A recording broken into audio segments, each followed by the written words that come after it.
St. Valentine's talk to sing.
The Lord will guide our leaders right to take the right decisions as the leaders. Now, so many of us have heard or we have been involved in St. Valentine's Day, St. Valentine's Day, St. Valentine's Day. So, in this talk, we will take a stroll into the history or story of the man St. Valentine. Who is or who was St. Valentine? What did he die for? Was he actually killed? What kind of life did he live? We will look at that. From there, we will look at the main activity that is associated with St. Valentine's Day, which is love. We all, like me, I'm having a touch of prayer every year. Okay, every year we all buy dresses, St. Valentine's, touch of prayer. If it were my usual listen, sometimes I spend a lot of money to look St. Valentine's Day, to look loving. We will talk about love. Then we will talk about infatuation. We will talk about love. We will talk about lust. We will talk about sex and relationship. All these borders about St. Valentine's Day. So all these things we will be looking at. But let us start with who St. Valentine was. There are at least 3 people that history refers to as St. Valentine. One of them is, and the 3 of them are mainly bishops or priests. One of them is the bishop of Terni, internal, now in Italy, Terni in Italy. One of them was a bishop there. The other one was a priest in Rome. And we also have one that was killed in the Roman province, somewhere in Africa. So all these 3 people were at some point referred to as St. Valentine. And let me quickly tell you that anybody that is termed a saint did something good or something pure. It's not somebody that has to do with the ways of this world. Excuse me, let me turn down.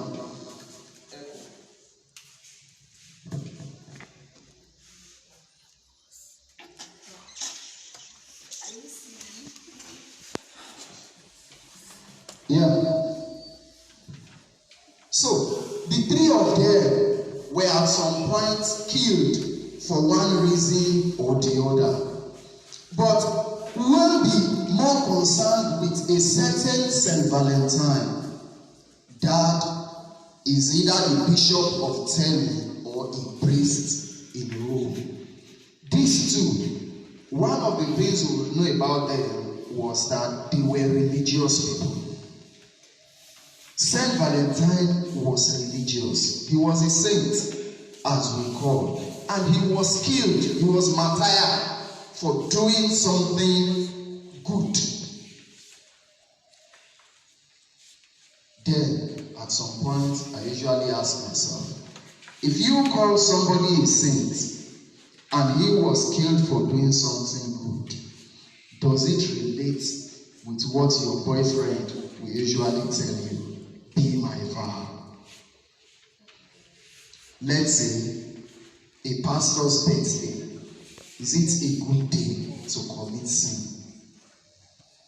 And the most important thing, or the aim of that boyfriend, is to take you to his room or one corner where nobody will see two of you and do something to you. And let me tell you, that thing you will do, you will never recover from it in a lifetime. I've heard some young girls ask me, is it possible to recover your virginity once you lose it? It's not possible. It's once and forever. Saint Valentine was killed on February 14, around 230 AD, so many years ago. Why was he killed? At the time of Emperor Claudius II, that time people go to kingdoms go to war. You know an emperor by the size of his empire, how big his kingdom is, and for him to increase, to continue to grow his empire, he has to continue to fight war. Two reasons why he has to fight war. One is to grow his empire, and the other reason is to maintain the places that he has already conquered. And for Emperor Claudius to have a very big army, a robust army that will be able to continue his activity, he needs young men to always be in his force. But young men were not joining the army again at that time. And he thought maybe because they were getting married, they have wives and children, they don't want to join his army to go to war. So he made a law that young men should not marry women again. Emperor Claudius made a law banning marriage of young men. Probably you will grow old to maybe 60 or 70 before he allows you get married. And look at a man of 60 or 70 starting a family. No woman want to marry that kind of man again. So, Saint Valentine saw this as wickedness towards mankind, and he was secretly marrying couples. If a young man comes to him as a priest, a pastor that we call today, if a young man comes to him, Oga, see, I see Bossy, and I like her, and I want to marry her. You say, are you sure you love her? Daddy, I love her. I say, okay, no problem. On Saturday night, we'll do your wedding. Don't worry. And they will come in secret. He will conduct wedding for them without announcing. Then Emperor Claudius discovered that this man is going against his own will. He now decided to arrest him and imprison him. Saint Valentine was arrested and imprisoned. While Saint Valentine was imprisoned, the warder, chief warder, they called him at that time jailer. His jailer's daughter was blind. And you know a saint, being a pastor, you're a blind girl. He became friends with her. And when they were friends, he preached to her. After preaching to her, he prayed for her. And she became healed. Her eyes opened and she could see. Then on February 14, when they were taking Saint Valentine to go and kill him, he wrote a letter to his friend, the jailer's daughter, that he prayed to and healed. And the title of his letter is the title of that flyer you are holding. What's the title? From Your Valentine. That was what St. Valentine wrote to his friend, the jailer's daughter. From Your Valentine. And from that day, people took note of it, and it went, our contemporary term, viral. But that's not the end. In 496 AD, they used to celebrate lovers before that time. Then they will put young girls inside box, and the man will come and pick any box by chance, and whoever he picks, he goes home with and have her. So the bishop, the pope at that time, Galatius, decided that that is a pagan festival. They call it Feast of Lupercalia. He replaced that feast with St. Valentine's Day. He said, instead of this useless or sinful act, let us replace it with a saintly event. And do you know that St. Valentine's Day used to be a public holiday? It used to be a public holiday. But because of the sinful act of people, the Roman Catholics removed it from the Roman Catholic calendar in 1969. It stopped being a public holiday in 1969 because of the sinful act, where you see young boys buy pants and handkerchiefs and give it to young girls. Take young girls. If you are outside there, you will see a lot of promo. They will slash hotel bills. Instead of 8,000, come and pay 5,000. Come and pay small money and use the room for a day to do what? To put your destiny in water by yourself.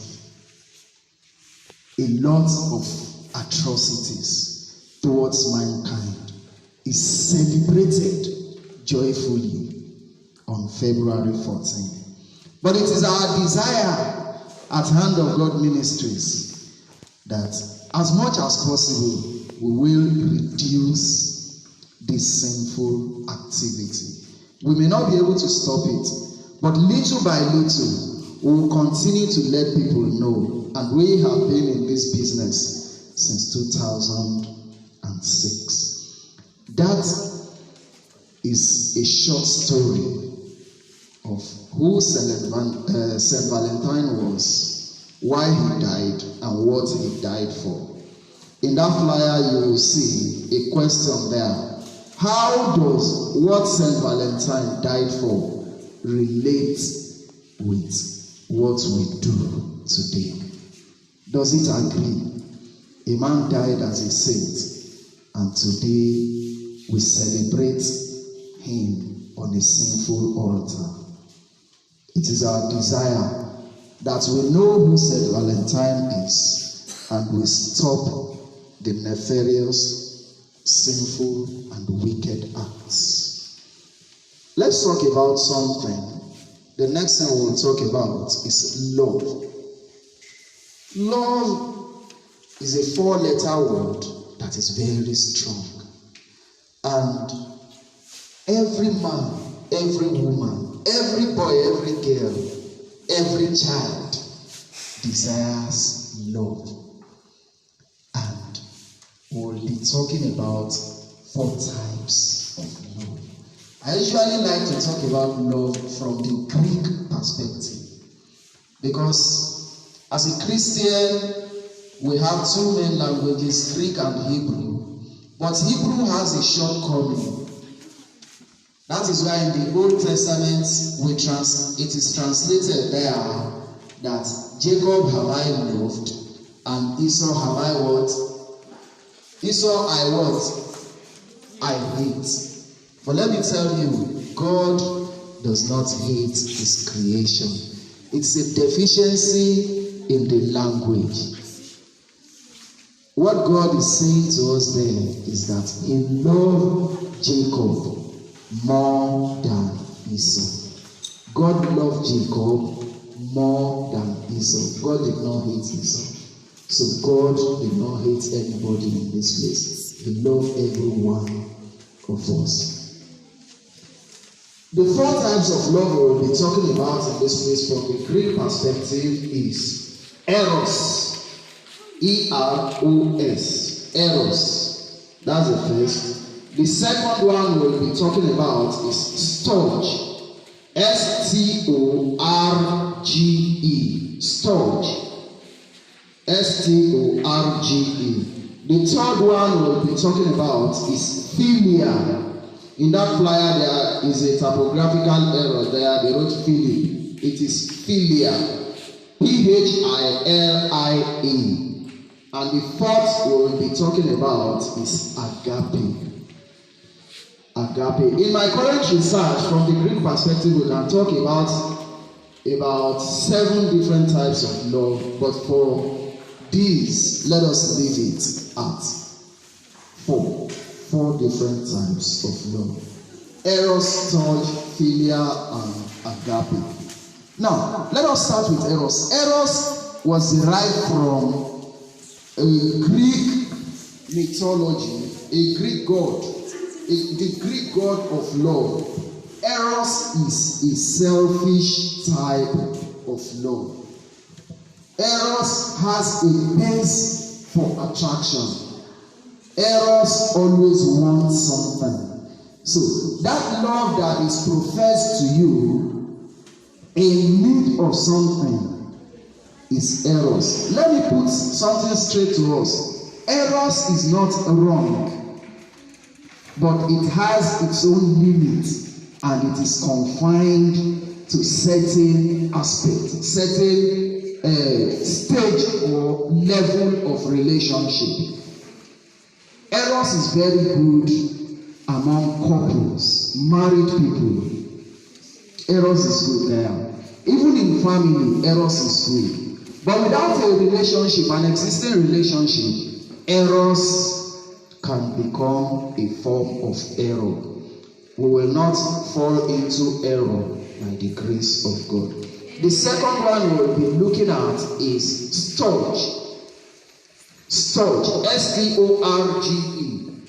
Storge is a form of love,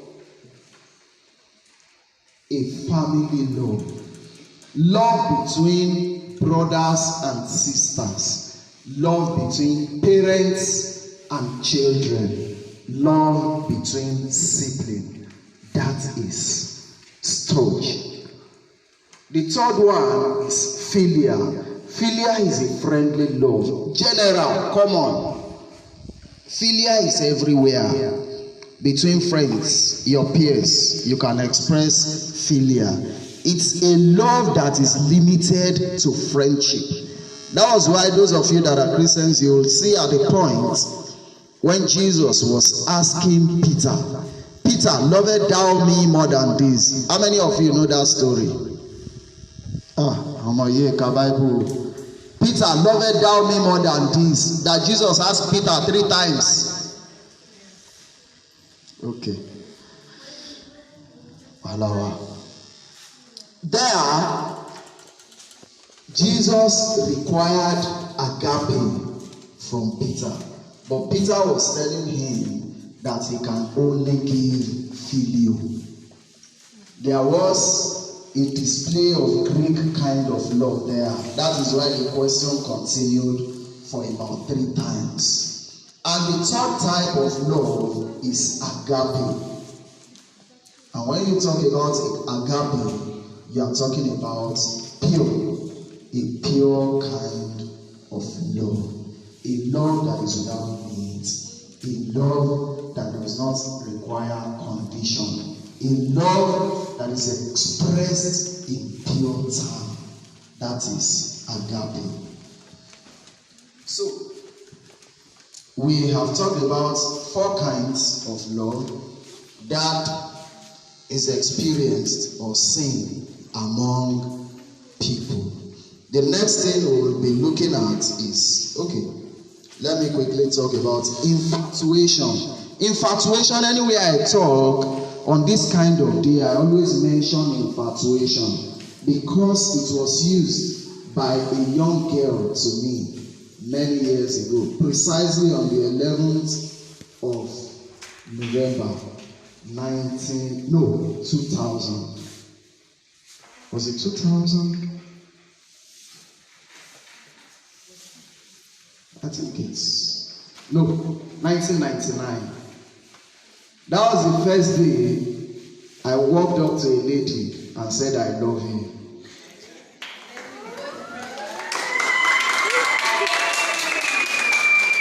And that day, the young lady told me, Shey, this is not love, it is infatuation.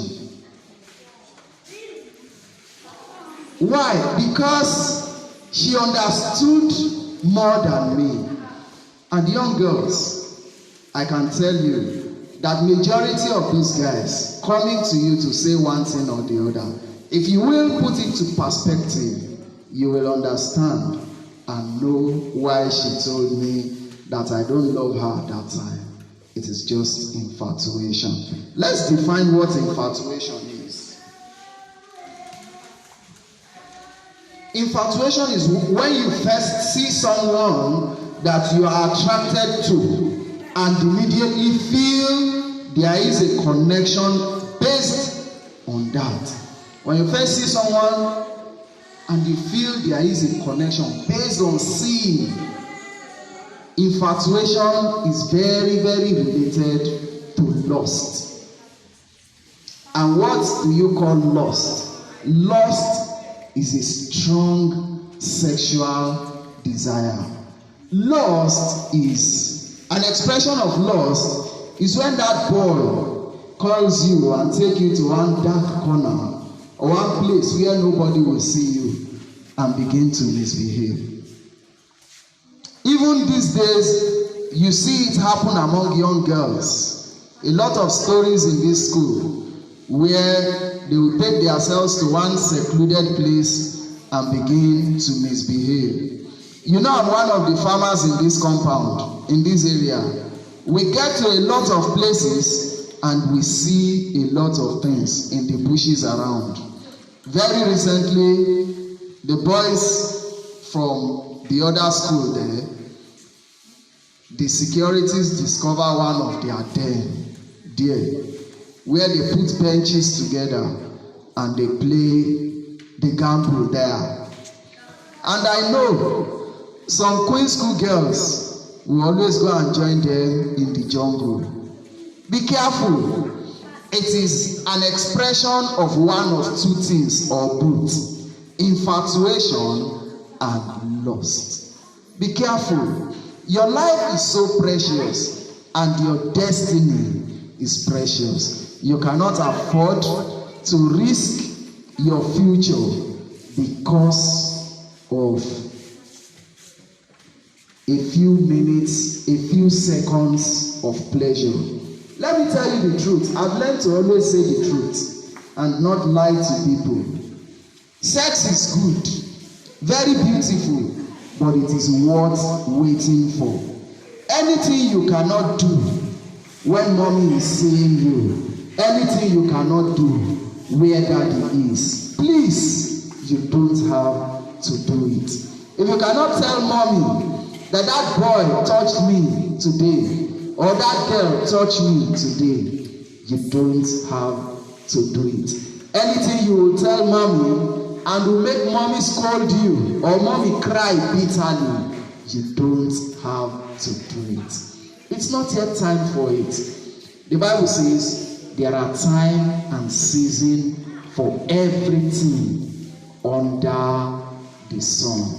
Your life is precious. Your destiny is precious. Guide it jealously. Let me tell you the truth. Sex is more than the pleasure of the moment. Sex is a lifetime bond.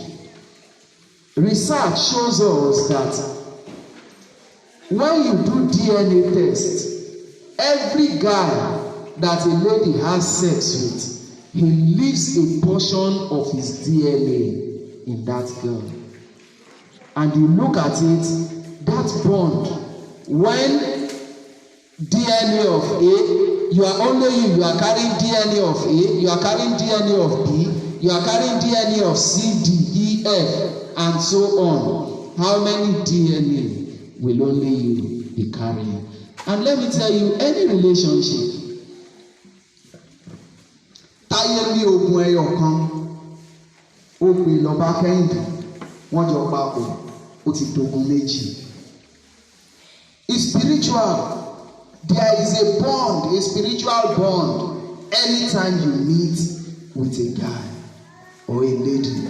Now you meet with 1, 2, 3, 4, and you are carrying it, connecting, compiling.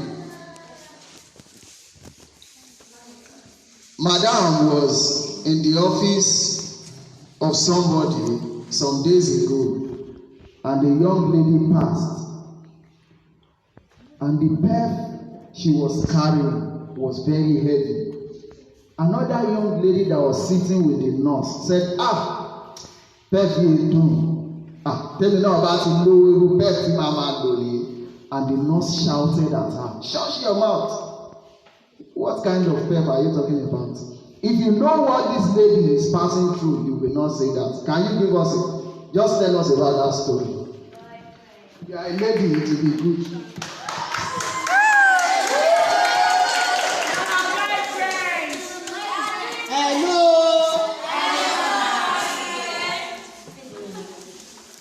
At UCH, somebody was putting on a very beautiful clothes using a pef. You know that kind of pef that used to like conk one that when you pass 4 hours, 5 hours, the pef is still smelling, right? Yes. Why that you call that kind of pef? The person was putting on the pef, and people sitting down around say, pef we eating bati shisheti molowo, I'm going to get this kind of pef. And the matron that was there said, keep quiet, Joe. Do you know what is wrong with this person that you like the kind of pef she's using? That the lady, she cannot stay without using that pef because all her vagina is bringing out water. And the kind of a liquid that is coming out there is smelling. So that kind of person, what do you think about that kind of person? Maybe she has useless herself with different men. Do you understand? Yeah. So as ladies, you need to be very, very careful. I'm your boyfriend here, so anything you want, ask me. Do you understand? When you expose yourself to too much or too many companions, you are at the risk of so many things. One of the risks is STI, sexually transmitted infection. And the principle of STI is HIV. That one, they say it does not have cure. But there are retroviral drugs that they use. But it is not easy to afford or to come by those drugs. Besides that, I said earlier, there is a spiritual implication. There is a spiritual connection in it that makes it very difficult for a young lady to manage or handle. There are lots of risks involved in going into untimely relationship. When you are into untimely relationship, you cannot manage it well. I said one of those things when I came to give a talk here, I said, your heart is too fragile for you to give to a young guy. If you give your heart to him, the only thing he knows how to do is to smash your heart on the ground and trample on it. And your heart is like egg. Once it is smashed, it cannot be recovered. Get it straight. Your heart is too fragile, very fragile. You cannot afford to give it to anybody. If you give it to them, they are going to smash it on the ground. One of the songs I like to sing is a country song. Some broken hearts never mend, some memories never end, some tears will never dry. Let's leave it there. Some broken hearts never mend. If you give your heart to any guy now, he's going to smash it on the ground and it may never mend. Your heart is fragile. You cannot afford to go into a relationship now. It's very, very untimely. Everything you have to do now is concentrate on your life, focus on your future. See to how you will become a better person. See to how you will become a better and bigger you. See to how you will become either a lawyer, a doctor. You will become somebody great. You will become a teacher. How you will become the you in future.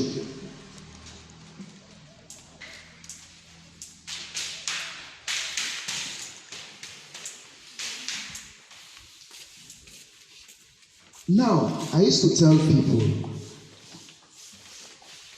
a future that you cannot picture, you cannot feature in it. What do I mean? A picture that you cannot paint in your heart. A future that you cannot visualize.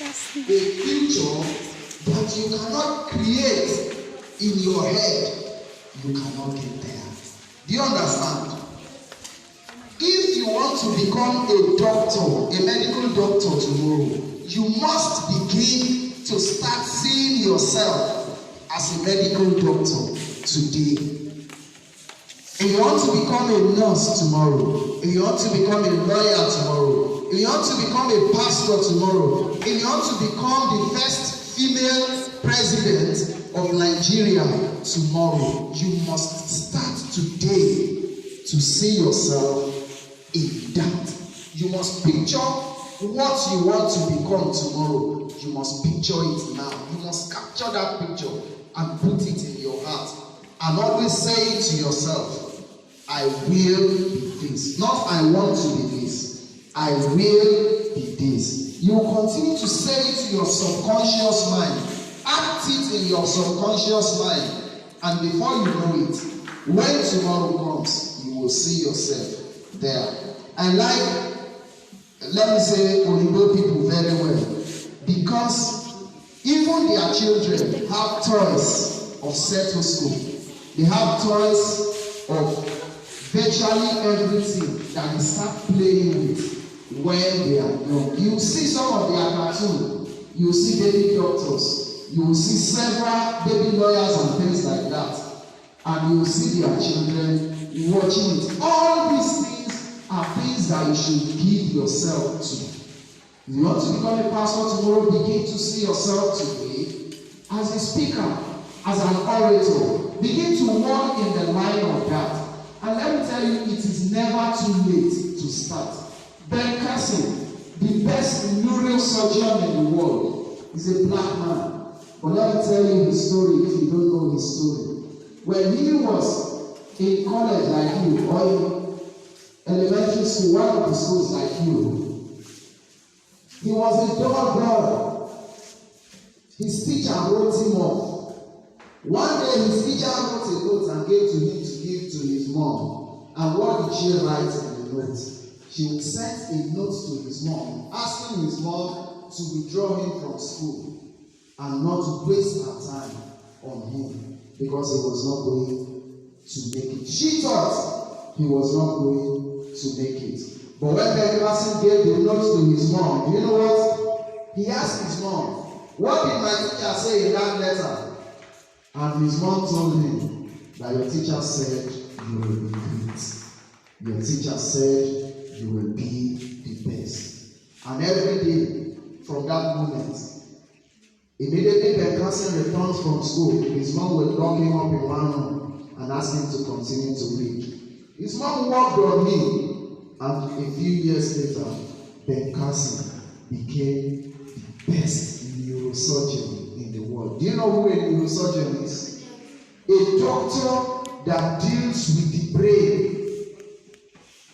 He does not deal, he's not a gynecologist, he's not an ophthalmologist, he's not a dentist, but a neurosurgeon. He doesn't deal with teeth or leg or bone or women matters. No, brain. A place that if you make any mistake, that's all. The person will either remain in coma for life or the person will die immediately. One case of such is in France. A French footballer, many years ago, around 1987 or 82, he had a small injury and went to the doctor. The doctor performed surgery on him, but made a mistake, stabbing his brain of blood. He cut one of the blood vessels that supplied blood to the brain. And from that moment till today, that young man is in coma. He's in coma for over 37 years now. That is who a neurosurgeon is. And Ben Carson that I'm telling you about, that his teacher said cannot be somebody in life, is the best neurosurgeon in the world. It's not yet too late. Bend down, concentrate. Read your books, be focused, and say it to yourself, I will make it. And before you know it, you will be in that picture that you have painted for yourself. Thank you, and God bless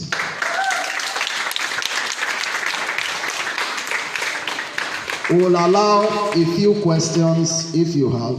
Let's remember, we talked about St. Valentine, who he was and what he died for, the kind of life he lived, and let's see if we can take a few questions. We also talked about infatuation. We talked about love. I told you love is a strong sexual desire.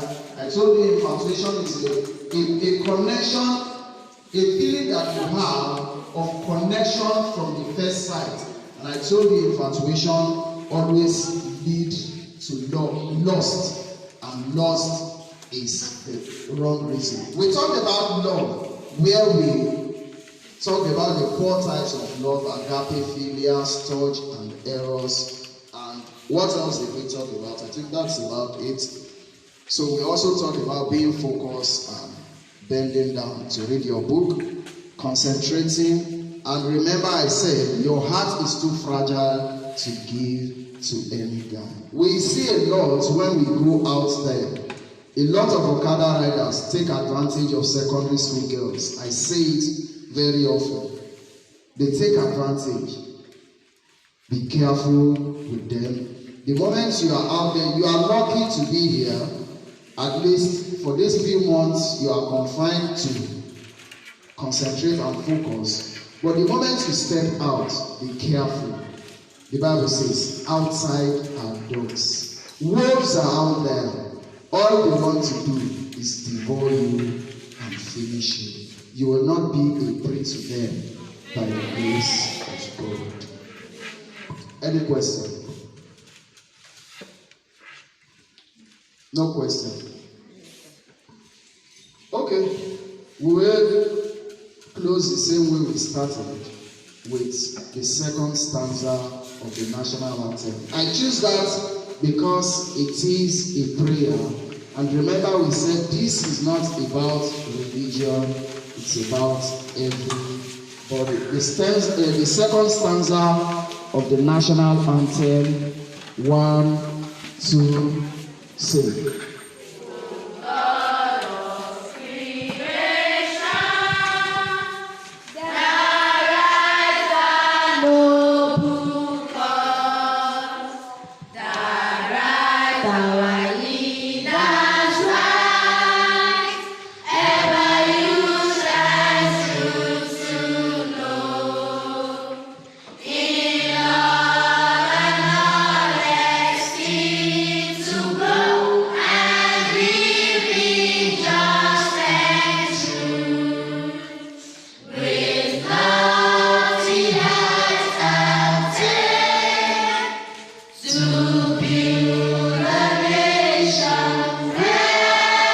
Peace.